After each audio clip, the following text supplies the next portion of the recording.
अनि कि अर्को कुरा भन्नु मन लाग्यो, विदेश आउँदै हुनुहुन्छ अनि कोही मतलब छ भने होइन, ए मेरो त यो छँदैछ त्यो छँदैछ भनेर आउनु चाहिँ बेकार हो है, बेकार। यहाँनिर कोही काम लाग्दैन, हाटेको होइन कोही नै, सबै आफ्नै धुनमा हुन्छन्, व्यस्त पनि हुन्छन् हुन, तर पनि कति त हुँदाहुँदै टाइम हुँदाहुँदै उनीहरूले सक्ने सहयोग पनि गर्दैनन् क्या।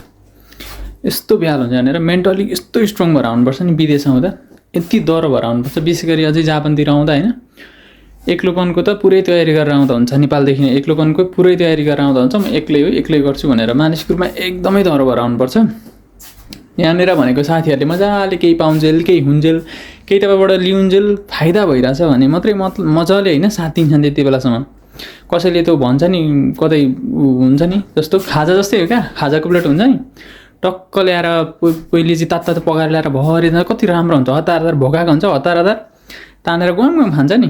खाइसकेपछि त्यही खाएकै प्लेट आफूले जुन प्लेटमा खाइरहेको त्यही प्लेट फोहोर भयो भनेर सार्ने हुन्छ नि, त्यस्तै हो साथी पनि त्यस्तै हुन्छ यहाँनिर। खाउन्जेल केही पाउन्जेल केही तपाईँबाट लिउन्जेल फाइदा छ भने होइन मजाले चिप्लो चाप्चो गर्छ, मिठो मान्छन् एकदम मजाले मान्छन्। जब खाइसक्छन् जब उनीहरूले लिनुपर्ने लिइसक्छन्, पुग्छ नि, ए साइड लाग छैन अब मलाई काम छैन नभइदिए पनि हुन्छ भन्ने टाइपको भइसक्छ उनीहरूलाई। यहाँनिर अरूको वास्ता हुँदैन, तर कोही फेरि त्यस्ता पनि भेटिन सक्छन्, त्यही खाएर छोडेको प्लेट माझेर ल्याएर सफा गरेर फेरि दिने पनि हुन्छ नि, त्यस्ता पनि हुन्छन् हुन चाहिँ, तर एकदमै कम हुन्छन् त्यस्ता चाहिँ।